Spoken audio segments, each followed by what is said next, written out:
A very warm welcome to all of you as you're signing on. My name is Lisa Carlson. I'm the Chief Exec of the Canterbury Business Improvement District, and I am hosting this session this morning with my colleague Rachel Pillard.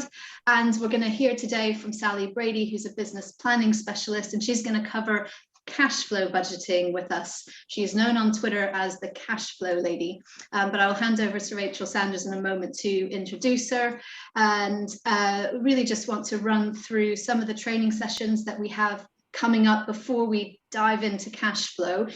So as a business improvement district, we run training sessions typically in the first quarter of the year. So we've got several sessions coming up between now, this is our first one, and into March. They're short and sharp sessions on Zoom, 1 hour long, and we're just trying to give you the sort of training and information that you've requested and that we hope will be helpful to your business. So we've got cash flow this morning. We've got a session called You Shop, We Drop on the 3rd of Feb, and that's all about hands-free shopping. So how can we get people to come into the city, shop with you, and be able to store their purchases somewhere while they enjoy lunch, while they enjoy all the city has to offer, and then they can have their shopping dropped off in one location. So we'd really love to hear your thoughts on that kind of new technology that's coming forward. That's the 3rd of Feb. Then there's business rates and business support on the 8th of Feb. We do this one annually now, and we have a business rate specialist from Canterbury City Council who'll be joining for that. And then we have climate change, carbon, and building a sustainable everywhere on the 11th of Feb. Really excited about this one. This is someone who's been accredited nationally to do this training, who's also been involved in running a business improvement district and working day in and day out with businesses. So trying to figure out what is it that we can do to move this agenda forward on climate change. Then we've got Google Digital Garage on the 22nd of Feb, and they're going to talk to us this time about writing for social media. And then selling the sizzle through social with Pillory Barn, who's a marketing agency we've worked with quite a bit over the last few years. That's on the 9th of March. And we're also working with Rachel Sanders, who's one of our board members, on developing a customer service training session that will be run by businesses in Canterbury who know the city really well. So thank you all for joining us, and for those who are also watching the recording later, if you're watching later and you've missed some of the sessions that I've just mentioned, we do put them on our website, so they're recorded with the slides, and you can have a look at the sessions at your leisure. So I'm now going to hand over to Rachel Sanders, who's one of our board members. She's the franchisee of Bow Concept. She's had a long and very successful career in construction and does a number of projects, not only in the city, but across the county as well. And Rachel's going to introduce Sally for us. Good morning, everyone, and thank you, Lisa. So, Sally Brady, what can I say? I met Sally at one of the networking events that I go to, so that proves the point. Networking does work, so everyone should be doing that.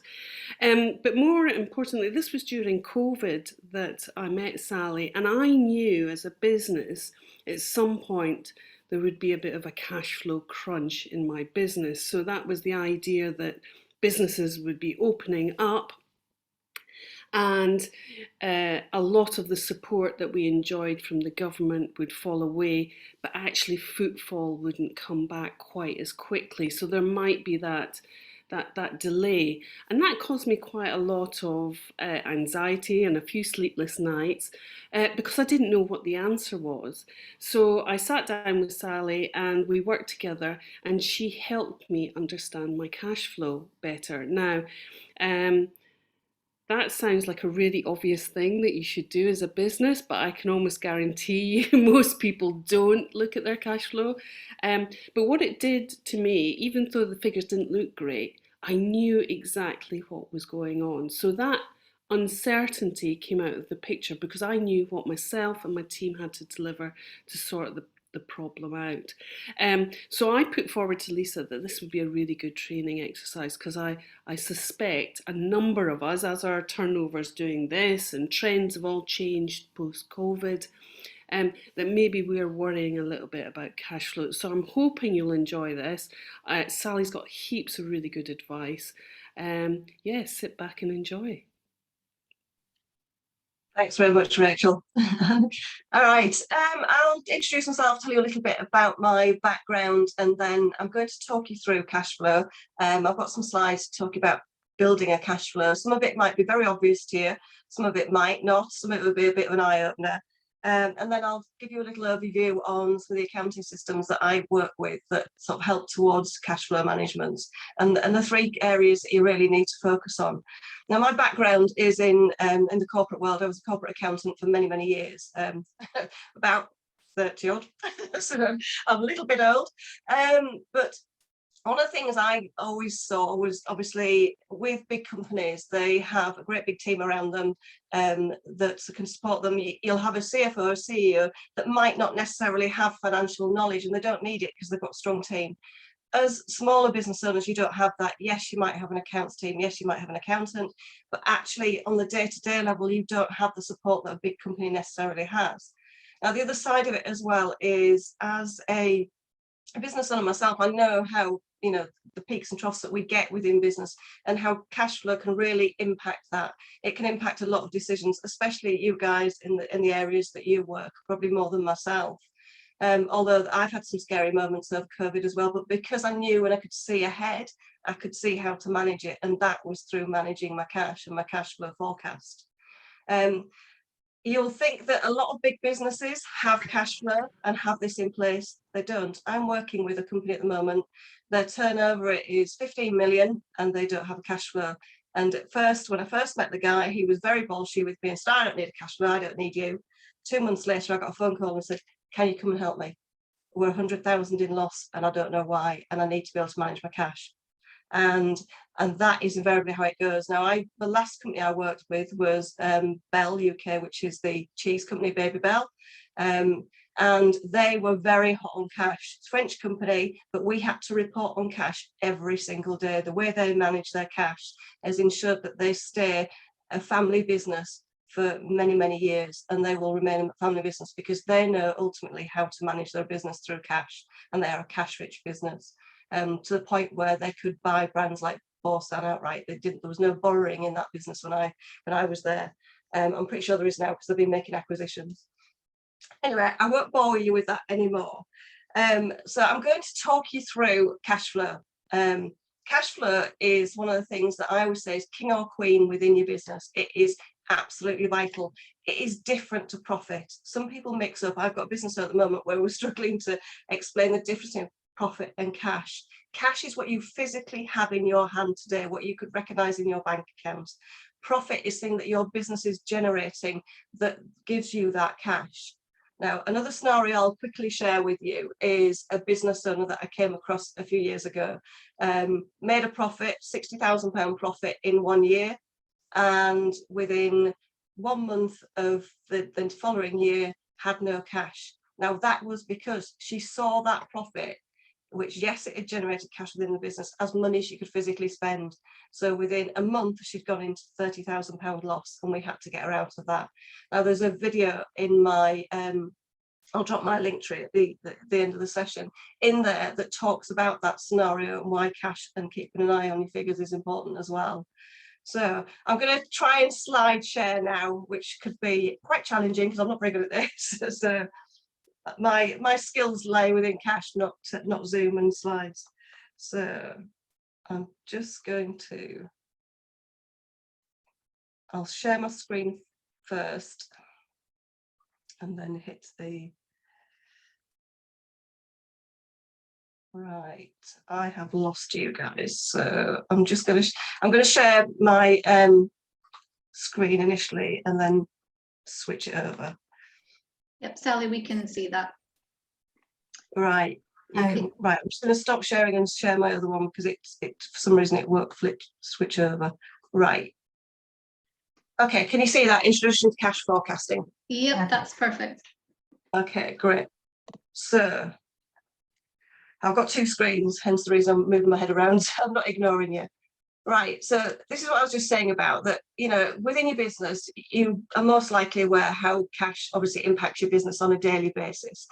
And especially, as Rachel said, within the past 2 years of what we've been through, it's been a difficult time, and managing cash is absolutely key at the moment. So it's something that I feel you should be doing at least every week.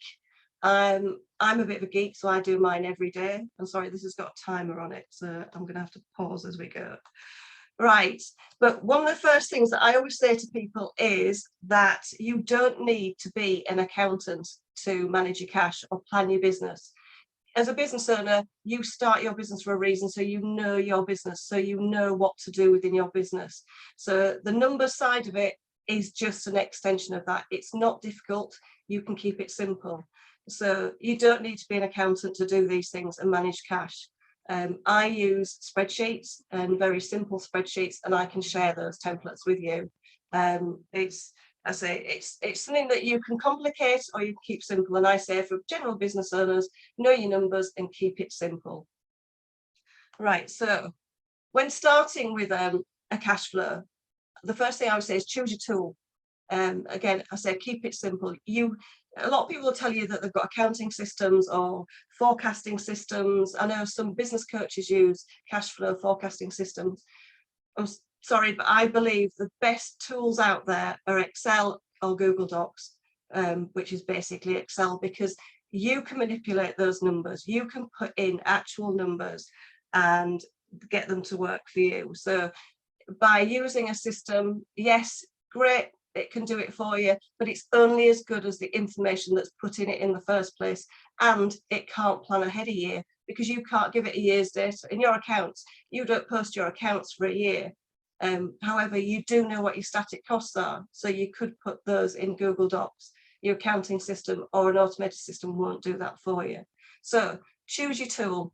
Think about what works for you. So I recommend Excel. Then do your research. Look at all your expenditure.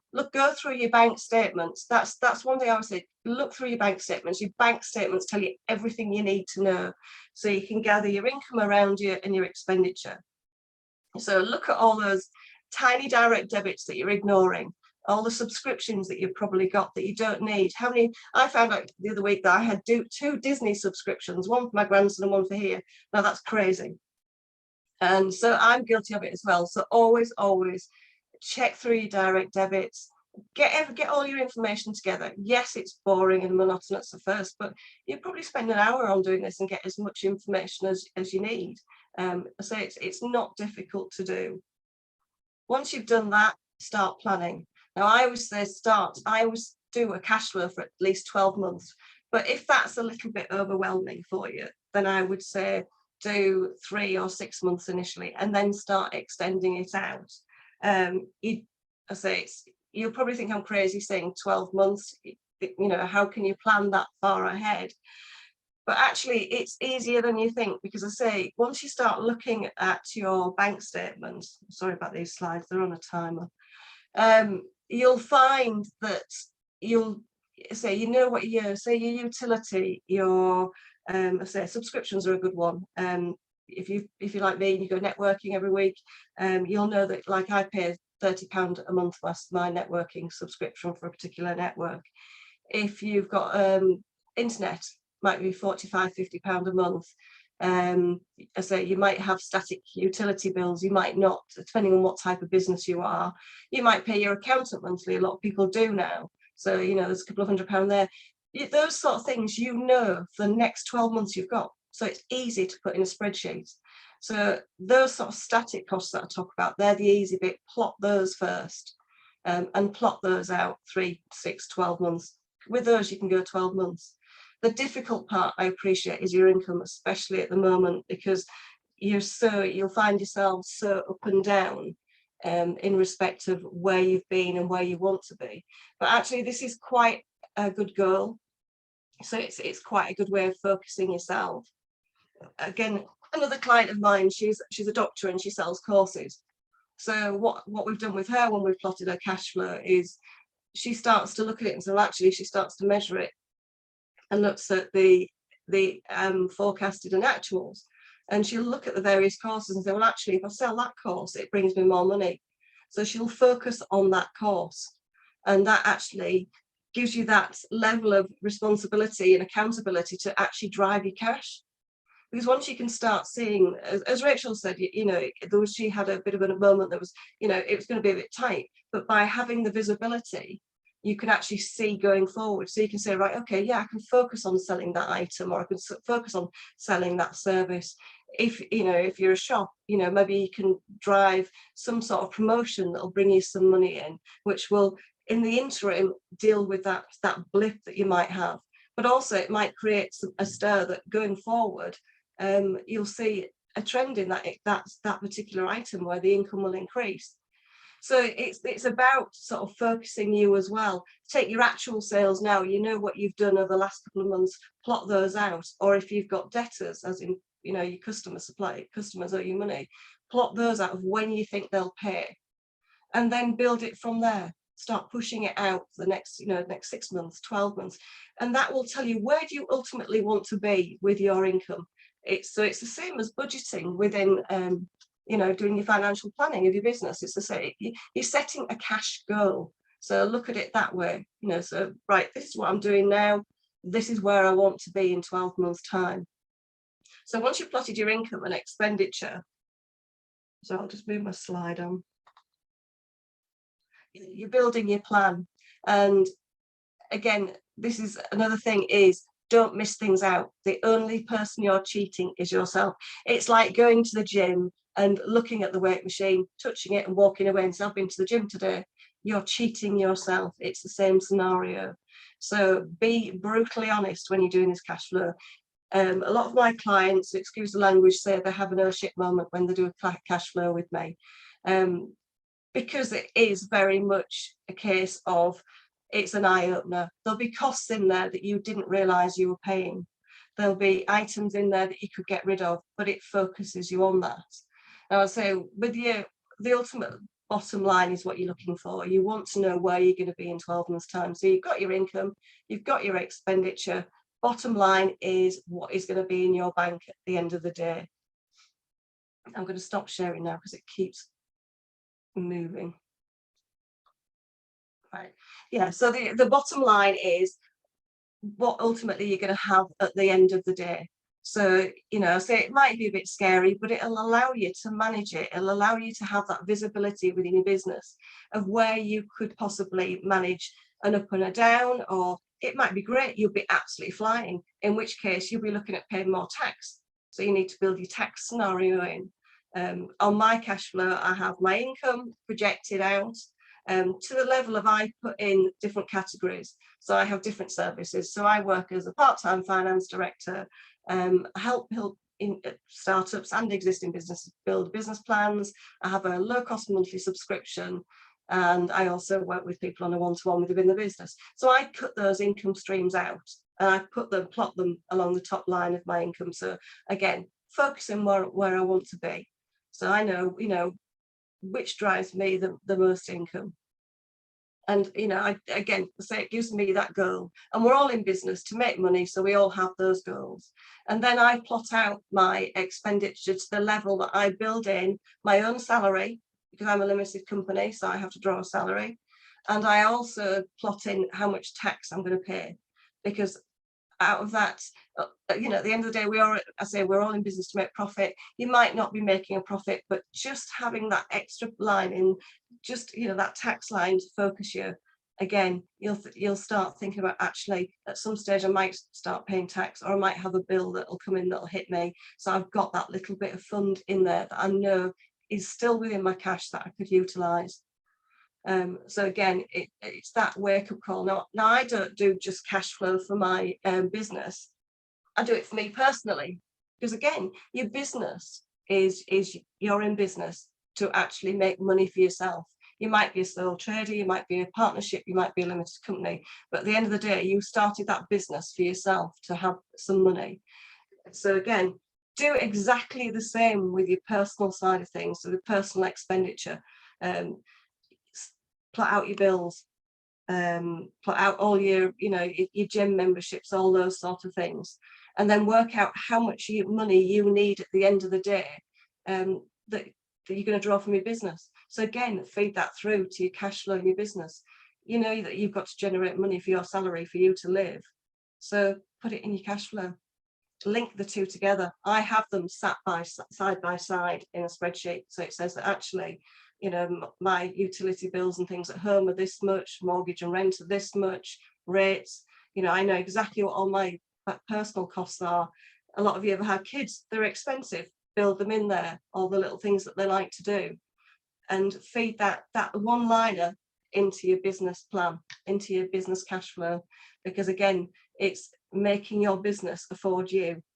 So you need to know that your business can generate the money for you to live. Otherwise, why are you in business? You know, we're all in business to make money and to actually live a decent life. If your business isn't generating that money, you've got a problem, because your business is struggling and you will personally, and the impact on your business is quite harsh. If you're having to worry every 5 minutes about paying your bills at home and your business not generating that money, you know, you're heading for a fall. So the best way to do it is manage both sides of that coin, so that within your business, you know that your business can afford you, and it takes that worry away. Having that full forecast for a full year, you know, it really takes the worry away, because you can start pushing things around. I say it'd be amazing how much you'll recognise that of expenditure that you'll be wasting. And I always go into businesses and say, I'll save more money than I cost you. And that's because I can look at a profit and loss and look at a cash flow and say, you've got duplicate costs in here, and why are you spending that much? Yes, that shiny new pen looks lovely in the stationers today, but actually, do you need it? You know, is it vital to your business when you're in the situation you might be in with COVID at the moment? So hopefully that's given you an overview on the cash flow side of it. If I can just open up for a few questions on the cash flow before I move on to the key reports and what they mean to you. I'll actually check the chat. Well, Sally, I've got a few questions, but just picking up on what Rachel Sanders has popped in the chat, which is a really interesting question about trends. So she says, I find I can also refer back and track increases on certain items, for example, import duty. And part of what I wonder with that is, because we've all been in crisis management mode for a wee while, I wonder how, could you talk a bit about how you would track trends over time, and how you advise that we could do that, looking at, because it's one thing to make sure we're capturing everything in our spreadsheets or whatever tools we use, but how do you look at those trends over time? I always put your forecast, and don't overwrite your forecast. Have your aligned forecast and actual, because that way it tells you, well, you start to learn more about your business. And as Rachel said as well, and you're saying here, you'll see when you start to see the trends, you move your forecast to reflect those trends. It's like it'll focus you on, you know, rising costs for you know, products that if you're manufacturing, you know, on the cost to build a product, it focuses you on that respect, that you might actually then look at renegotiating. Obviously import duties and things are slightly different, but as you sell more, you'll have more duty, etc. So when you're actually looking at your forecast each week, each month, always reforecast, always look at those trends. To say, when you look back, I mean, I've got a business at the moment, we looked back over a year and the cash flow has changed massively in where they're focused. So this year's, you know, we're already building ahead up to 2023, because there are different trends, and that's what it teaches you, is, you know, how your business actually performs, or how your business actually works in that respect. So always reforecast as you're going, and you'll find things don't align to, you know, where you expect them either. You know, you might have expected, you know, it's like income on one service will be higher than the other, so switch those around to how they level out. But I say it does focus you in that respect, so that you can track, you can manipulate. And that's the beauty again of using an Excel spreadsheet, is that you can manipulate it. If you're using software, it's much harder to manipulate. Sally, can I more a sort of statement really, because when you worked with me, what we did was, obviously you helped me put together the template with all the sort of known costs, as you did all the research, and you put that all in. And then a good behaviour that I've got into is, on a Monday morning, it's on a weekly basis, and on a Monday morning I go through my bank account and I actually put the actuals that were there. So the forward is almost right, but then I can see the actual, so things that vary are, maybe social media marketing or something like that. So I've got I don't know, £200 in under that line, and then what I do on a Monday is I actually look up how much I did spend and change it, and then that, because it's all formula driven, it changes my cash flow. So I've got that real looking backwards and then forward 12 months. And then I just adjust it as I go. So I've found what you've helped me do is get into a really good behaviour of checking it every week, and actually you do start to see trends. It's quite interesting, the ones that you come up and you think, oh, actually I maybe need to have a chat with him because that's just crept up. Yeah. And I've realised so a great example is I realised, so during lockdown, I hadn't paid one VAT bill because the Inland Revenue had said you don't have to pay your VAT bill because of COVID. So I went, all right, I won't pay it then. So, but of course, then you get your direct debit for over 12 months. I realised because they hadn't stopped the direct debit, I've actually paid about £8,000 more than I should have. But I wouldn't have known that if I didn't have my cash flow, because it had just taken out of the account for a couple of months. And it was only after a wee while I thought, hang on a minute, that's more than the amount I owed. So, so it's simple things like that. And that sounds like I'm a complete doofus with my accounts, but there was lots of little things like that I spotted. Yeah. And it is, like I would have taken that that repayment of those 12 months and plotted those 12 months direct debits in my cash flow, so that when the last one hits, to cancel the direct debit or ring them. And it is a case of tracking those things. And I know as business owners, one of the things that everybody neglects is money. And it is a lot of people, it's an ostrich scenario sometimes, it's scary. But actually it's things like that it opens your eyes to. I say, it's how many of those direct debits are slipping through the net. I mean, you're talking quite a big one there, Rachel, but it's the smaller ones as well that add up. There'll be, when people start to plot it, it's, I think we had it. There's so much that you look at, you suddenly go, why am I paying for that? What am I getting out of that? Or have I just been a little bit lazy that I didn't cancel that because it means making a phone call? I haven't got time to make the phone call. And you're right, I myself, I plot or, block out time in my diary to make sure I do these things. And it's easier said than done because something always creeps up. But actually, at the end of the day, it takes, I say that the big thing that I find with people is it takes the worry away, because we all worry about money, whether, they say you can never have too much money, which is true. Even the millionaires that we talk about, they'll manage the money somehow. So everybody needs to manage money, and it's the one thing that gets neglected. And you're right, to keep anything like that, especially at the moment. I know there's a lot of people with VAT, the PAYE side of it. There's a lot of people have had to defer these payments because of the situation we've been in. So if you've made an agreement with HMRC, make sure that you're plotting it and make sure you're tracking it, because they don't get it right either. Quite often they'll take a higher amount or even a lower amount than actually what you agreed. Same with the bounce back loans. The banks are not perfect. And any other loans you might have had. Sometimes these direct debits run on. So always be aware of the length of time that you've set up and the agreement that you've set up with people, and put that into your cash flow. And if it runs beyond your current year, have a sheet with just notes on for the following year to say, right, okay, I need to carry that over, and that ends on that date. And it'll make a massive difference. I say just focusing on your cash actually focuses you more on driving your business. A lot of people think that a profit and loss does that, or a budget does it, but I'm a firm believer in that cash does it, because we need cash to survive. So I don't know if anybody's got any more questions.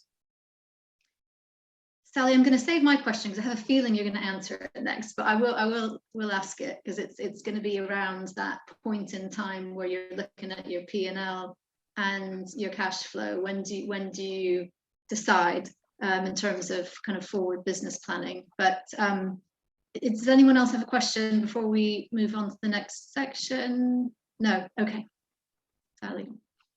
Okay, the other thing I wanted to give you an overview is the accounting systems and sort of looking at your business on a monthly basis. I know weekly is probably asking a lot of you guys, especially at the moment, so you need to be focusing on your business.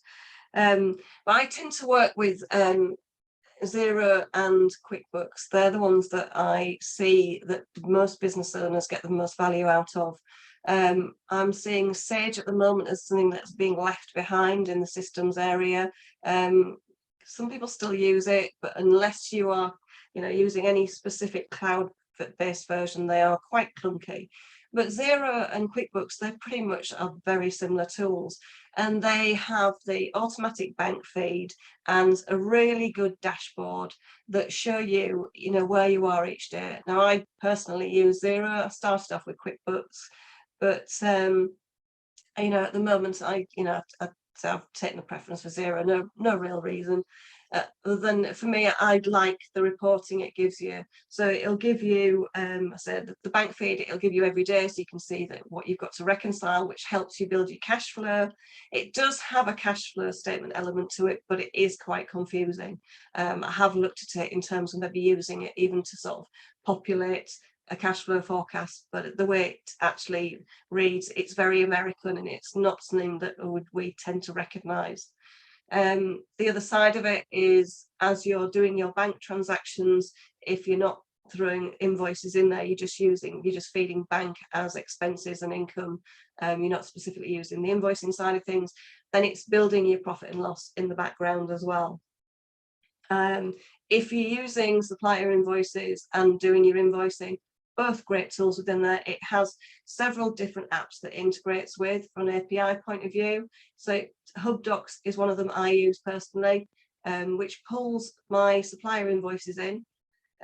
You'd literally forward your PDF invoice or whatever to an email address in HubDoc. It reads the invoice. All you have to do is teach it, basically say this is an invoice and this is where I want to go.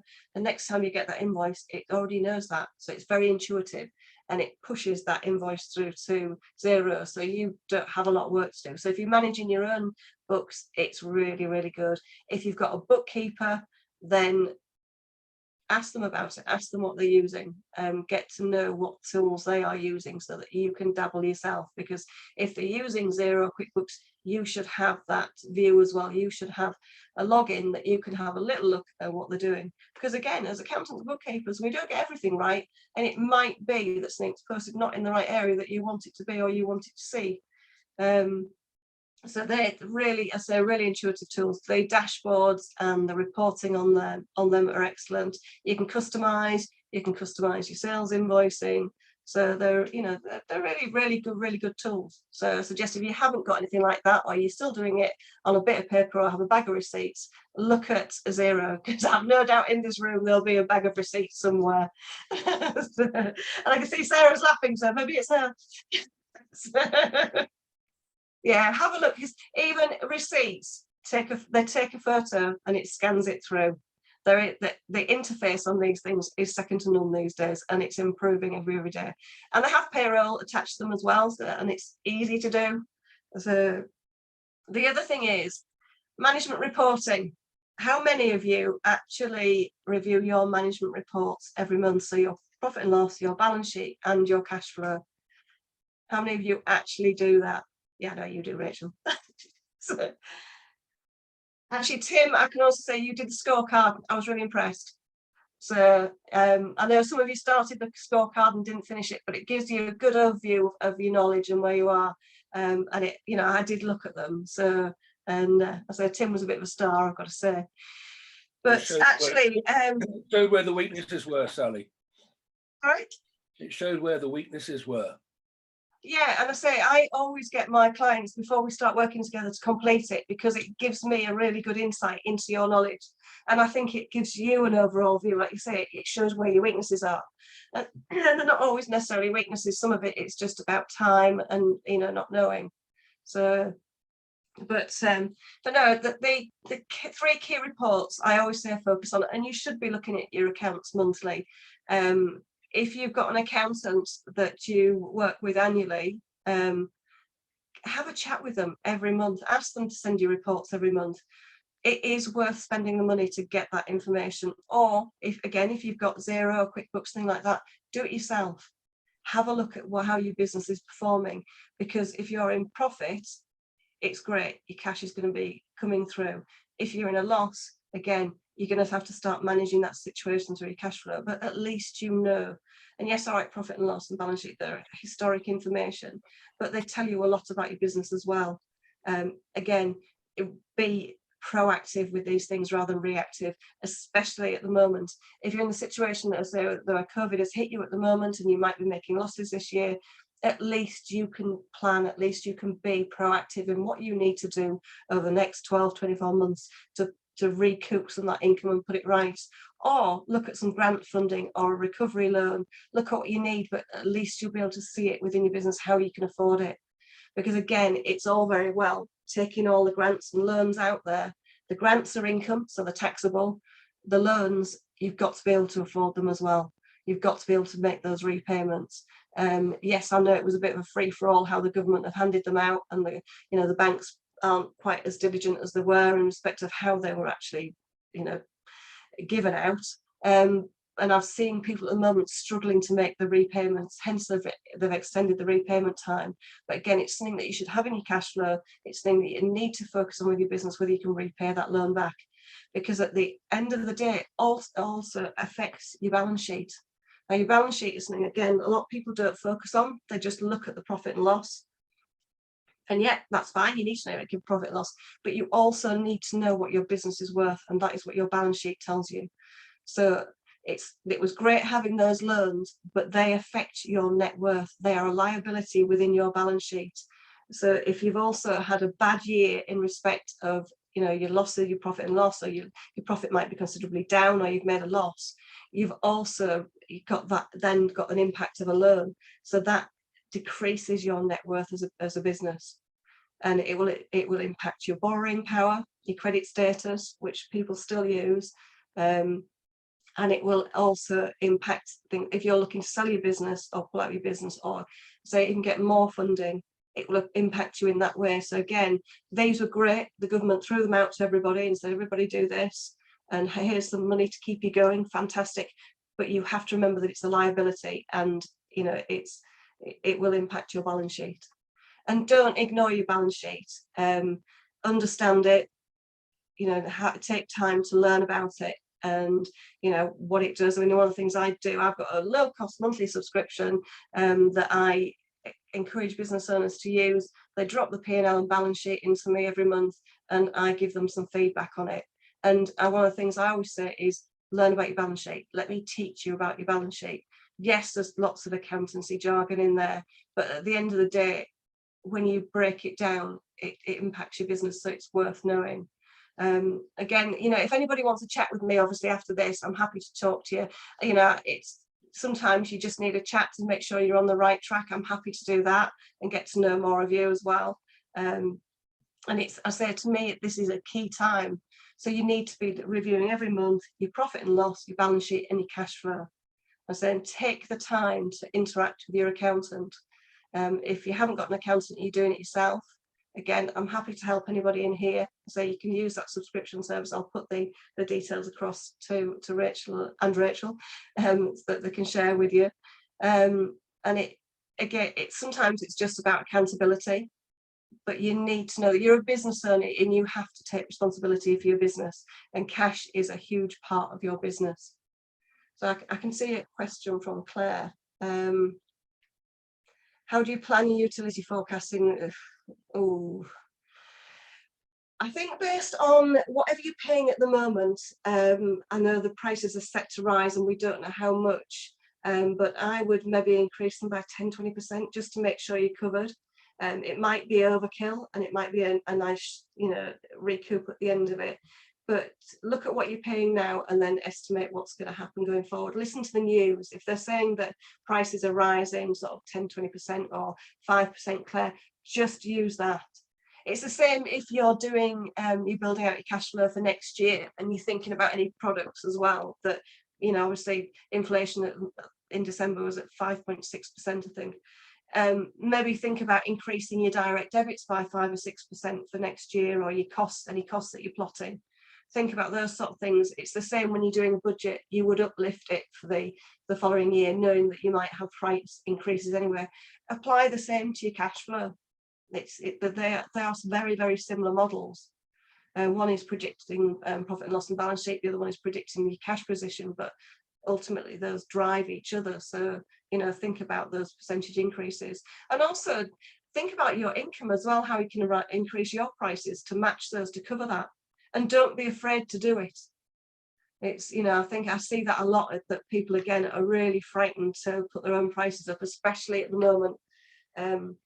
But it does focus you on, you know, who do you really want to work with in that respect? You know, would you gain more by increasing your prices and lose those, you know, a few smaller customers that would actually pay you more? So there's that element, and you know, there's some parts of your service you might not want to increase your prices, but other areas you could. So has anybody got any questions on that one? Because I feel like I'm talking at you. I just want to echo that real quick, based on also other conversations we've been having in here in Canterbury and nationally as well, in terms of price increases. Don't be afraid, because I think there can be sometimes locally a bit of noise and complaints that spiral, especially on social media. But look around. You know, look around at what maybe some of the national brands and chains are doing, or even independents in other locations. Those prices are going up, and understandably, inflation's crazy, and our costs are going up. And I wonder, that's kind of sparks, Claire and Sally, something I think maybe we can go away and do some research on in terms of utility costs in large spaces and historic buildings, because I think it might be more than that forecast potentially. And then from a climate change perspective and utility perspective, we need to look at insulation, you know, quickly. And how we can. It's going to, I think over the next year we're going to see more and more price hikes going on, so you know, we've got to capture that now. And I say, as a business owner, it does start to really, you know, hit hard. But again, I know Rachel's saying there's grant applications out there. I've noticed myself, there are different, I think that's the other thing I would say as well, through all the businesses, look at all sorts of the grant funding that's out there. I mean, I was really surprised myself. I got £1,000 tech funding from Kent County Council about just before Christmas, and it was, you know, that's going to help me sort of drive through various. I'm going to be running a cost saving campaign or challenge over the next couple of months for small businesses, and they are helping me build the tech behind it. So there's things like that you can do within your business. I mean, I've been surprised at what is actually out there, and to me that was, you know, I'd never expected to see anything for myself, because of the type of business I am. You know, I haven't been specifically impacted that badly by COVID, so it was, you know, it was quite nice to know there was something there for me too. Was that a low case grant, low carbon grant by any chance? No, something else. Okay, that's the other thing. We need to go away and do a roundup of some of the latest funding, because some of it does require businesses to put some cash on the table. So it might be 40% of an overall funding pot, for example, which is difficult right now, isn't it? Because we didn't have the Christmas we wanted to have, and you know, it's been a couple of years of difficult cash flow. Yeah, I'll say, by focusing on your cash, you know, you can focus on your recovery. And I say, I appreciate it is really hard. But you know, there's certain areas I wouldn't compromise on, you know, to actually drive your business forward. Yeah. So any more questions? No. I can carry on talking at you all day. I'll jump in with one before you move on, Sally. It was just so we use Xero, and then we use spreadsheets, and we monitor budgeting and cash flow. The thing that we're also a CIC, so yes, we talk about profit and loss. We really just mean surplus, and we've got a surplus because of the pandemic. We weren't going to throw money at the city if it wasn't going to do anything. So there's a bit of a surplus there. So, but then I think about each year when you're tracking all of this, at a moment in time, you draw a line. And then it's trying to manage what your statutory accounts are telling you at that moment in time versus how much cash do I really have? And you're going back and forth between zero and your spreadsheets thinking, where do I have the total confidence that it's this amount of surplus for then forward budgeting? Yeah, I think where that's concerned is to remember that, especially with CIC, or well, with any business really, that that profit and loss is historic. It's historic information. So you've already generated that cash through the year. So you've already spent it basically, or you might not have spent it. You might, as you say, if you've got a surplus there, your bank would be in a positive position. That's the way to look at it.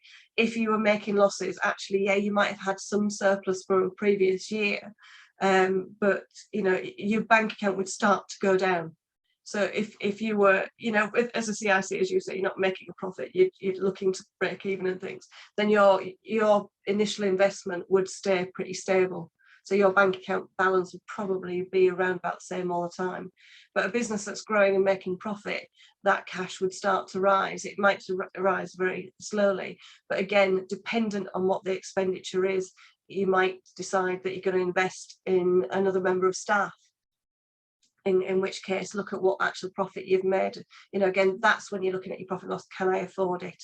And so your cash would initially start to grow. You employ that person, it would dip slightly. So those costs would impact. So that's when you get the trends of cash, because the profit and loss ultimately is historically driving that cash through your business. I hope that makes sense. Look at the bank balance, trust the bank balance always. Yeah. Yeah. As long as you're reconciling it. Yeah.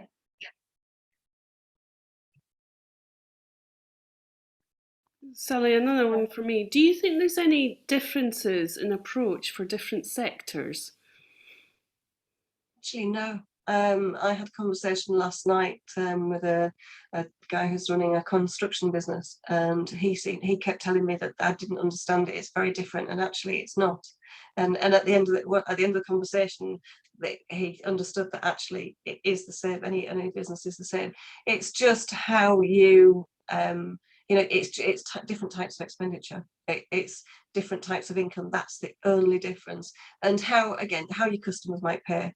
If you're giving it, I think particularly something like in the construction industry, sometimes there is that element that take longer to pay. There's also the retention side of it. But if you've got that, you need to be tracking those retentions as well, because they do have an end date. I mean, you'll come across this, Rachel, all the time, I'm pretty sure. So, you know, a retention, be realistic as into how much you would physically get back at any one time. So when I say be brutally honest in your cash flow, that's when you would do that. You know, actually put that, yeah, I've got retention due and it should be due December. Is it going to happen in December? Or am I going to be faced with it dragging on a bit? Will I get the full amount? Or should I be a little bit prudent here and say, oh, actually, I'll probably get 50% and I might not get it till January, February. I think that to me is the only real difference within businesses. It's how people pay and how you pay. Again, you might get extended terms from your suppliers, so you know, especially, which again with importing, you might have import duty that hits further down the line. Be aware of those things and how those things actually need to be plotted. You know, really look in detail at those things so you actually get it right. Because I think what it allows me to do is almost run scenarios. So on the income side, so once everything's in, I can run how much I think we'll get in that week, because we have people pay deposits, and then you know, just before the furniture arrives, they basically pay the rest. So we plot that, but I can then hand on heart say to the sales team, this is how much I need this week. Yeah. So, and then at home I can sort of go, oh, what if we have a bumper week? What happens? And then, oh, if it's a complete disaster, this is what's going to happen. But I can scenario test it at that point. Yeah, which is really good. Even I do that. I play with mine. I mean, you know, I've got a contract that's bubbling around at the moment, and you plot it in and you think, oh, that'd be nice. And then actually, you know, when it happens, it might not be as you expected, but actually you can see what actually you can do with the business going forward. Like, you know, again, if it happens to me, okay, that means some investment in, you know, I'm looking to take another person on to help me. And it's a case of, right, actually, if that happens, I can then have that. But actually, then if that contract falls away, can I still afford that person? Well, yes, because that'll give me the breathing space to then to do more business. So I think that's the other way it focuses you as well. In it, you know, it's, and the other thing I would say as well is talking about how people pay is look at automated payments as well, so that if you've got, you know, I use Go Cardless for my customers, and you know, all my regular customers I have set up on Go Cardless. So then again, the way your income comes in is far more stable. So if you've got that type of business that you can do that, then do that.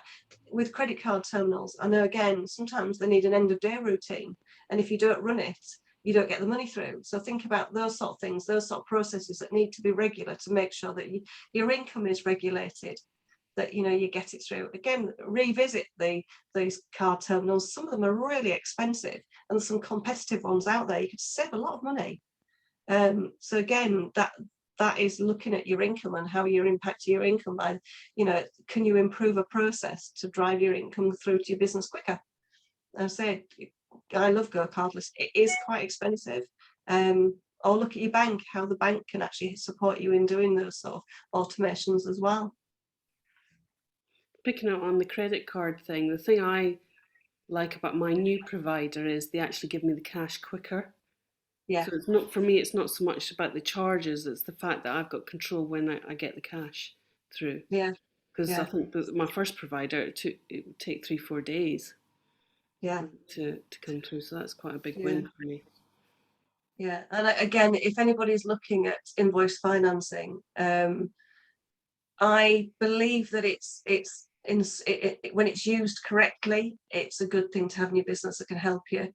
If you are using it for short term that turns into long term, it turns out to be a very, very expensive way of generating cash within your business. You know, I've seen a business over the last 2 years who couldn't get out of invoice financing, and it was costing him the best sort of £10,000 a month, and he just couldn't see a way out of it. We're working on it at the moment. It's not easy, but there are ways to get out of it. I don't have a dim view of it. I don't like the way they capture you in that scenario, especially at the moment. I feel like they're a bit predatorish in a lot of sectors because of how, you know, how COVID has been. People need cash, but if you're going to use it, if you use it correctly, you know, make sure you've got a plan to get out of it. Yes, when used correctly, it is quite a good tool. If it's not, you'll get caught in like the payday loan scenario. That's how, the only way I can describe it. So if you're looking to use it, think very carefully and have a plan to come out of it, and stick to that plan. Otherwise, it can be a very, very costly mistake. Just jumping in quickly on the point about whether you notice trends, things like having a bumper week. Just thinking from a citywide perspective, if you are noticing trends, we'd love to know about them, simply about things like, is it a time of week? Is it a time of year? Is it because something else has been going on? And we do monitor these things, we do monitor sales and footfall and so on. But I think sometimes the anecdotal feedback from individual businesses is also really helpful. So if you're noticing those trends, and we can talk about why that might be, then there are also citywide adjustments that we can perhaps make. Yeah, because I mean, some businesses are seasonal as well, but that seasonality can impact businesses all the way around. You know, as I said, we think that it just affects the bars, restaurants, and shops, but actually it doesn't. It affects service industry as well, because sometimes people take some, like this last year, I noticed that people took more time at Christmas. So I noticed between normally it'd be the last week of Christmas that might impact like the construction industry, or even like myself. It wasn't. It was halfway through December this year. Is that something that will continue? That people have realised that actually life in general, they need more downtime. So is that a trend that we're going to see going forward?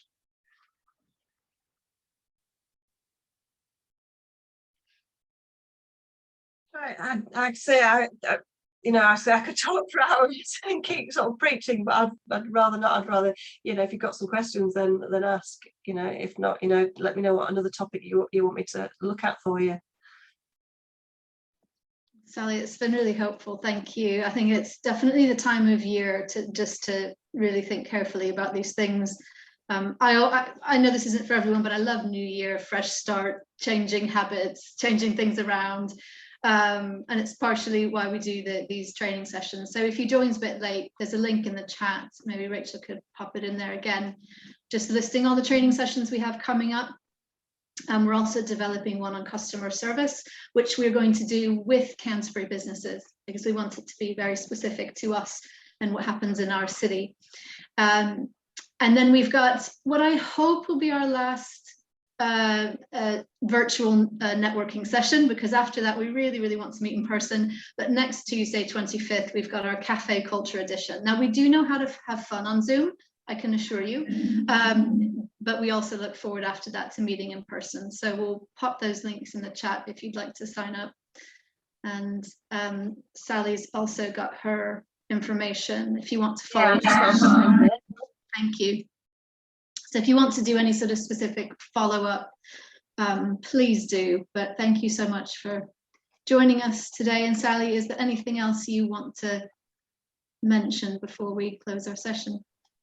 I would just say, honestly, keep on top of your numbers. As a business owner, you're responsible for your business, and ultimately that means knowing your numbers as well and being aware of your financials. It is very important. Don't leave it to your accountant, don't leave it to your bookkeeper. Actually get a grip of these things yourself, because it is extremely important. And as I say, I'm happy to have a one-to-one with anybody. It would be really nice to get to know you guys a lot better. Great. Thank you, Sally. Thank you, Rachel Sanders. Lovely to see all of you, and hope to see you again soon, either on a screen or certainly in person. Bye for now. Okay. Bye-bye.